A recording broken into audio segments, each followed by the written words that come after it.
કારણ કે આ મનુષ્ય દેહ છે ને એ બહુ દુર્લભ છે.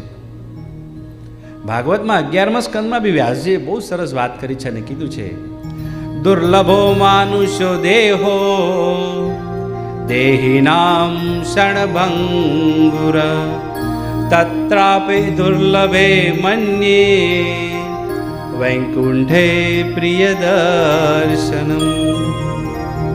આ મનુષ્ય દેહ કેવો છે? એક ક્ષણભંગુર છે અને ક્યારે આપણને કાળ આવીને પકડી લેશે એની કોઈને ખબર નથી.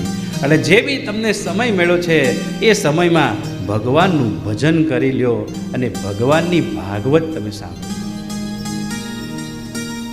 અને કેવી રીતે સાંભળવા માટે કહે છે અહીંયા સુખદેવજી કે રસિક બનીને સાંભળજો.